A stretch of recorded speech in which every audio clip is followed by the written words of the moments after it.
আগের ভিডিওতে আমরা দেখেছি যে প্রস্থ বরাবর হিমালয়ের ভূপ্রকৃতি, সেটা সম্পর্কে আমরা জেনেছি কোথায় টেথিস হিমালয়, হিমাদ্রি হিমালয়, হিমাচল হিমালয় এবং অবহিমালয় বা শিবালিক হিমালয়।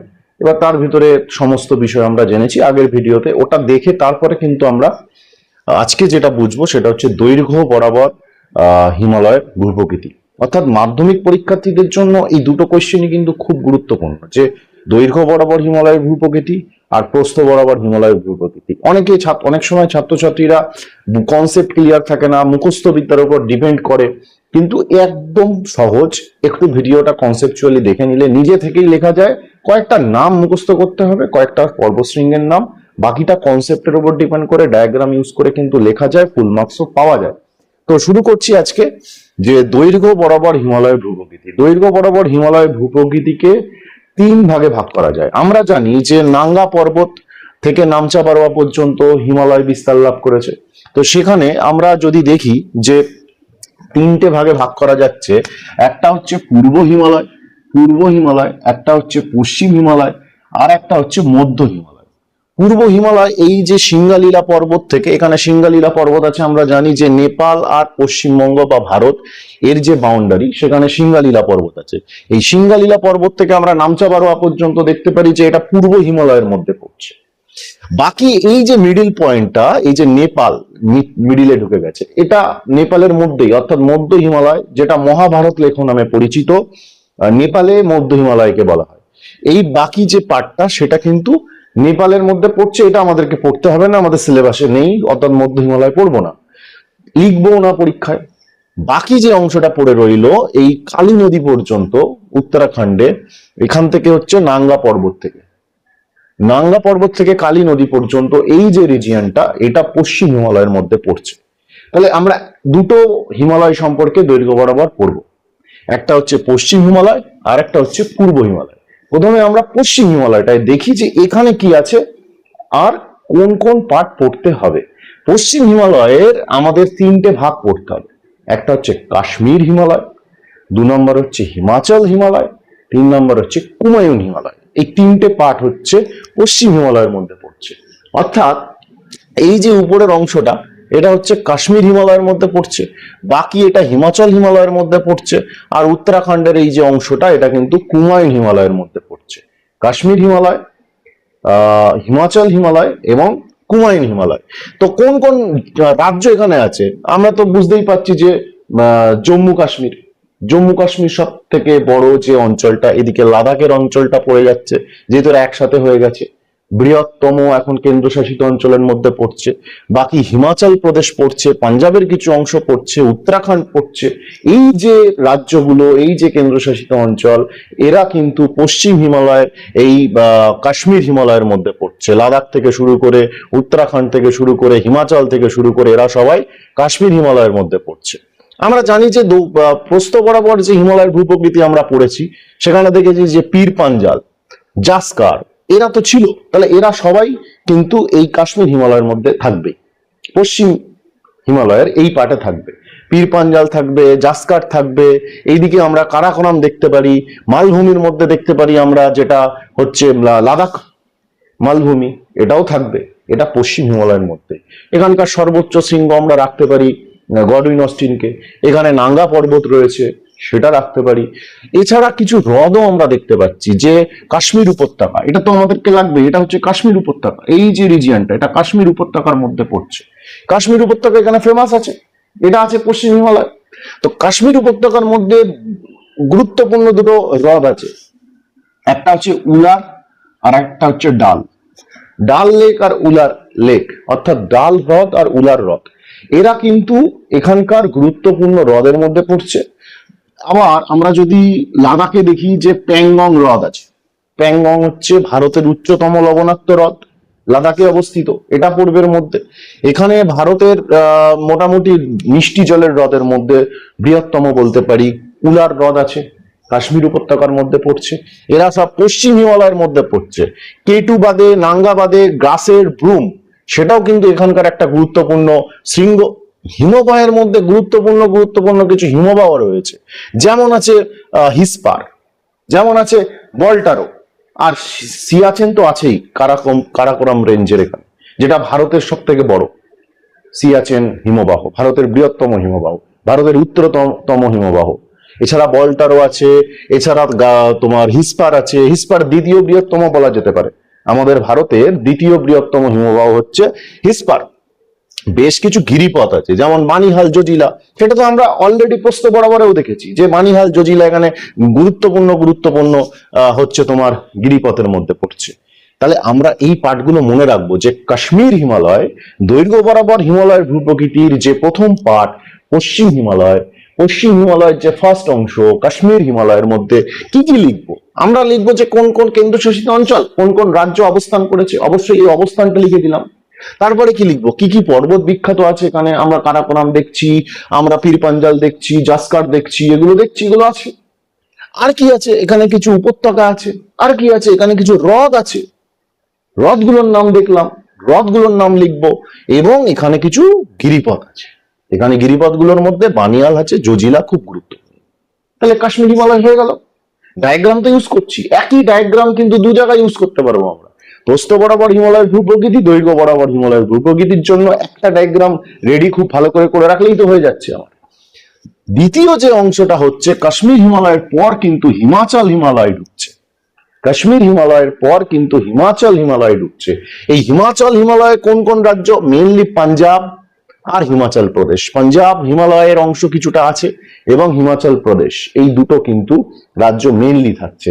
যেটা এই পশ্চিম হিমালয়ের 2 নম্বর, পশ্চিম হিমালয়ের 1 নম্বর হয়ে গেল, পশ্চিম হিমালয় 2 নম্বরে আমরা আছি, যেটাকে বলছে হিমাচল হিমালয়। এখানে ধওলাধার আছে, আমরা যেটা দৈর্ঘ্য বরাবর প্রস্থ বরাবরে পয়েন্ট করেছিলাম, ধওলাধার। এছাড়া মুসৌরি, নাকটিব্বা এখানকার গুরুত্বপূর্ণ কিন্তু পর্বতের মধ্যে পড়ছে।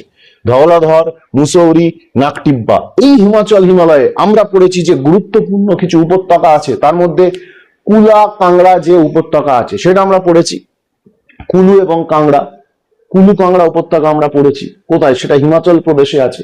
তো হিমাচল প্রদেশে এছাড়া চুম্বি আছে, স্পিটি আছে, এগুলো হচ্ছে গুরুত্বপূর্ণ উপত্যকা। এগুলো কোথাকার উপত্যকা? পশ্চিম হিমালয়ের হিমাচল পাটের উপত্যকা। কুলু, কাংড়া, স্পিটি এগুলো হচ্ছে গুরুত্বপূর্ণ উপত্যকা। এছাড়া আমরা দেখতে পাচ্ছি যে কিছু গিরিপথ আছে, যেমন রোটাং। রোটাং খুব গুরুত্বপূর্ণ গিরিপথ এখানকার, হিমাচল খুব ফেমাস, এবং ওটা রোটাংটা কিন্তু একটা বিখ্যাত পর্যটন কেন্দ্র। এছাড়া তোমার এখানে শিবকিলাও আছে, গিরিপথের মধ্যে পড়ে। তো এখানে আমরা দেখলাম যে এই পার্টগুলো আমাদেরকে পড়তে হবে। বাকি রইল মোস্ট ইম্পর্টেন্ট, যেটা পশ্চিম হিমালয়ের উচ্চতম অংশ বলা যেতে পারে, যে সব থেকে বন্ধুরতা বেশি, উঁচু অনেক পর্বতশৃঙ্গ আছে। উত্তরাখণ্ডের এই যে অংশটা, যেটা কুমায়ুন হিমালয়ের মধ্যে পড়ছে, পবিত্র তীর্থক্ষেত্র থেকে শুরু করে গুরুত্বপূর্ণ হিমবাহ থেকে শুরু করে এই কুমায়ুন হিমালয়ের মধ্যে পড়ছে। কুমায়ুন হিমালয় মেনলি কিন্তু উত্তরাখণ্ড, আর কোনো রাজ্য নেই ওখানে, উত্তরাখণ্ড রাজ্যটাই আমাদেরকে লিখতে হবে। এখানকার গুরুত্বপূর্ণ কি আছে পর্বতের মধ্যে? মুসৌরি আছে, নন্দা দেবী আছে, কামেট আছে, ত্রিশূল আছে। কোথায়? এই অংশে, এই যে কামেট আমরা পয়েন্ট করে রেখেছি। কোথায়? এটা প্রস্থ বরাবরেও আমাদের দেখাতে হবে, যেটা হচ্ছে হিমাদ্রি হিমালয়ের মধ্যে পড়ছে। হিমাদ্রি হিমালয় এটা মোস্ট ইম্পর্টেন্ট, যেটা বলতে পারি মোস্ট হাইয়েস্ট রেঞ্জ, যেটা হিমাদ্রি হিমালয় সব থেকে উচ্চতম অংশ। সেখানে নন্দা দেবী রয়েছে, ত্রিশূল রয়েছে, কামেট রয়েছে, মুসৌরি রয়েছে। এখানে বেশ কিছু হ্রদ রয়েছে, এখানকার হ্রদগুলোকে হিমবাহ সৃষ্ট হ্রদ আমরা জানি, তাল বলা হয়। হিমবাহ অধ্যুষিত অঞ্চল, হিমবাহ সৃষ্ট হ্রদ রয়েছে এখানে। তো এখানে সাততাল রয়েছে, ভীমতাল রয়েছে, নৈনিতাল রয়েছে, রূপকুণ্ড রয়েছে, এগুলো গুরুত্বপূর্ণ। সাততাল, ভীমতাল, নৈনিতাল এগুলো তো পড়তেই হবে, হিমবাহ সৃষ্ট অধ্যুষিত অঞ্চল যেহেতু রয়েছে। গঙ্গোত্রী হিমবাহ আছে, যমুনেত্রী হিমবাহ রয়েছে। কোথায়? এই কুমায়ুন হিমালয়ের মধ্যেই। যে গঙ্গোত্রী থেকে গঙ্গা নদীর উৎপত্তি হয়েছে, যে যমুনেত্রী থেকে যমুনা নদীর উৎপত্তি হয়েছে, তা এরা কোন হিমালয়ের অংশ? এরা কুমায়ুন হিমালয়ের অংশ। এছাড়া কি আছে? এই যে হিমবাহ, তাল ছাড়া, হিমবাহ ছাড়া এখানে উপত্যকা রয়েছে, এখানকার গুরুত্বপূর্ণ অংশ গঙ্গোত্রী দেখলাম। এছাড়া কিন্তু পিন্ডারি বলে একটা হিমবাহ রয়েছে, সেটাও কিন্তু একটা পবিত্র, যেখান থেকে অনেক পবিত্র নদী উৎপন্ন হয়েছে, পিন্ডারি। তাহলে যমুনেত্রী, গঙ্গোত্রী আর হচ্ছে পিন্ডারি, এই হিমবাহগুলো কিন্তু কুমায়ুন হিমালয়ের মধ্যে পড়ে। এবং এখানকার বিখ্যাত উপত্যকা একটাই খুব ভালো করে জেনে রাখতে হবে, দেহরাদুন। দেহরাদুন এখানকার অবশ্যই রাজধানী, আমরা জানি উত্তরাখণ্ডের রাজধানী। সুন্দর উপত্যকা অংশ, চাষও খুব ভালো হয়। হ্যাঁ, অনেক গবেষণা কেন্দ্র আছে দেহরাদুনে। দেহরাদুন হচ্ছে এই উত্তরাখণ্ডের সব থেকে গুরুত্বপূর্ণ সিটিও বলা যেতে পারে দেহরাদুন। তো দেহরাদুন কিন্তু একটা উপত্যকার মধ্যে পড়ছে। এখানকার সব থেকে গুরুত্বপূর্ণ উপত্যকা মানা পাস আছে, তারপরে থাগলা আছে, এগুলো হচ্ছে তোমার গিরিপথের মধ্যে পড়ে। মানা পাস উত্তরাখণ্ড কুমায়ুন হিমালয়, থাগলা কুমায়ুন হিমালয়ের মধ্যে পড়ছে।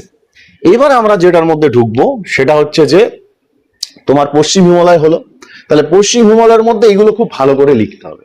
তাহলে আমরা কাশ্মীর হিমালয় বলে পয়েন্ট করব। পশ্চিম হিমালয় তাহলে কি করলাম, প্রথমে আমাদের কোন কোন রাজ্য কেন্দ্রশাসিত অঞ্চল অবস্থান, কোথা থেকে কত পর্যন্ত, নাঙ্গা থেকে কালী নদী পর্যন্ত, এগুলো সমস্ত কিছু লেখার পর তারপরে আমাদেরকে লিখতে হবে হচ্ছে এই যে পার্টগুলো, পশ্চিম হিমালয়ের তিনটে যে পার্ট, একটা কাশ্মীর হিমালয়, একটা হিমাচল হিমালয়, আর একটা হচ্ছে কুমায়ুন হিমালয়। এবার কাশ্মীর হিমালয়ের মধ্যে কোন কোন অংশ পড়ে, সেখানে কি কি আছে বিখ্যাত ভূপ্রাকৃতিক বৈশিষ্ট্যের মধ্যে। 2 নম্বরে হিমাচল হিমালয়, সেখানকার ভূপ্রাকৃতিক বৈশিষ্ট্য, পর্বত শৃঙ্গ, কোন রাজ্য আছে। তারপর এখানে কুমায়ুন হিমালয়। এগুলো কিন্তু খুব সুন্দর করে লেখা যায়, কয়েকটা ডেটা মনে রাখলেই, কঠিন কিছু নেই। এবার মধ্য হিমালয় পয়েন্ট করব, কিছু লিখবো না, এটা শুধু লিখে রাখবো মধ্য হিমালয়ের সমস্ত অংশই নেপালের মধ্যে পড়ছে। এইটুকু লিখে দিলেই হয়ে গেল। মধ্য হিমালয় আমাদের সিলেবাসে নেই, ব্যাস, কিচ্ছু জানার প্রয়োজন নেই, কারণ এখানে তো উচ্চতম উচ্চতম প্রচুর শৃঙ্গ আছে। মাউন্ট এভারেস্ট তো মধ্য হিমালয়ে আছে। এগুলো নিয়ে আমাদের কিন্তু ব্যাখ্যার কোনো প্রয়োজন নেই। বাকি পড়ে রইল পূর্ব হিমালয়। এই পূর্ব হিমালয়ের মধ্যে আমরা দেখতে পাচ্ছি যে সিঙ্গালীলা থেকে নাঙ্গা পর্বত পর্যন্ত, তারপরে সিনটেক্সচুয়াল বেন্ট হয়ে গেছে হিমালয়। ওই নাঙ্গা পর্বতের পর থেকে অরুণাচল হিমালয় ঢুকে কিন্তু সিনটেক্সচুয়াল বেন্ট হয়েছে। বাকিটা টোটালটা ধনুকের মতো আকৃতি নিয়ে পৃথিবীর তৃতীয় দীর্ঘতম পর্বতশ্রেণী হিমালয়ের অবস্থান। তাহলে সিঙ্গালীলা থেকে নামচা বারোয়া পর্যন্ত এই যে অংশটা, এটা পূর্ব হিমালয়ের মধ্যে পড়ছে। পূর্ব হিমালয় আমরা দেখতে পাচ্ছি যে পশ্চিমবঙ্গ, এদিকে ভুটান, এদিকে অরুণাচল প্রদেশ রাজ্য, সিকিম, এরা রয়েছে। পূর্ব হিমালয়ের এই রাজ্যগুলোই রয়েছে, আর একটা দেশ এখানে ঢুকে আছে মিডিলে, ভুটান। রাজ্যগুলোর মধ্যে এরাই আছে। অরুণাচল প্রদেশ, আসামের কিছু অংশ, যেহেতু পার্বত্য পাদদেশীয় অঞ্চল আসাম। তারপরে ওখানে আমরা সিকিম দেখতে পাচ্ছি, সিকিম পুরোটাই হিমালয় অংশগত। আর এদিকে পশ্চিমবঙ্গের দার্জিলিং অংশ, এই দার্জিলিং কালিম্পং এই সমস্ত যে রিজিয়নটা আমরা ক্লাস 9-এ পড়েছি, ক্লাস 9-এর উত্তরের যে পার্বত্য অঞ্চল, টোটালটাই তো পূর্ব হিমালয়ের অংশগত। ওখান থেকে আমি ডেটা নিতে পারবো, ওখান থেকে ডেটা নিয়ে আমাদের লেখা যাবে, ওখানকার কিছু পর্বতশৃঙ্গ নিয়েও লেখা যাবে, কোনো অসুবিধা নেই। প্রথম যে ভাগটা পূর্ব হিমালয়ের মধ্যে পড়ছে, মানে সিকিম আর দার্জিলিং হিমবাহ, প্রথম পার্টটাই সিকিম আর দার্জিলিং। দার্জিলিং পশ্চিমবঙ্গ থেকে, আর ওইদিকে সিকিম রাজ্য। সিকিম দার্জিলিং হিমবাহের মধ্যে কাঞ্চনজঙ্ঘা আছে, আমরা জানি, এটা তো সবাই জানি, আমরা পয়েন্টও করেছি যে হিমালয়ের সর্বোচ্চ শৃঙ্গ যেটা ভারতে আছে, ভারতে অবস্থিত হিমালয়ের সর্বোচ্চ শৃঙ্গ কাঞ্চনজঙ্ঘা। ভারতে অবস্থিত হিমালয় হচ্ছে হিমালয়ের সর্বোচ্চ শৃঙ্গ কাঞ্চনজঙ্ঘা। কোথায় আছে? সিকিমে আছে। এখানে আমরা সিঙ্গালীলার এই যে পার্টটা রয়েছে, সান্দাকফু লিখতে পারি। এখানকার যে আমরা দেখতে পারি যে এখানে বেশ কিছু পর্বতশৃঙ্গ আছে, গিরিপথ রয়েছে। সান্দাকফু ছাড়াও জেলেপলা আছে, জেলেপলা হচ্ছে এখানকার গিরিপথ। ভুটান আর অরুণাচল প্রদেশের মধ্যে, ভুটান আর অরুণাচল প্রদেশের মধ্যে গিরিপথটা হচ্ছে জেলেপলা। জেলেপলা এছাড়া আমরা জানি তো এখানে নাথুলা আছে, নাথুলা গুরুত্বপূর্ণ।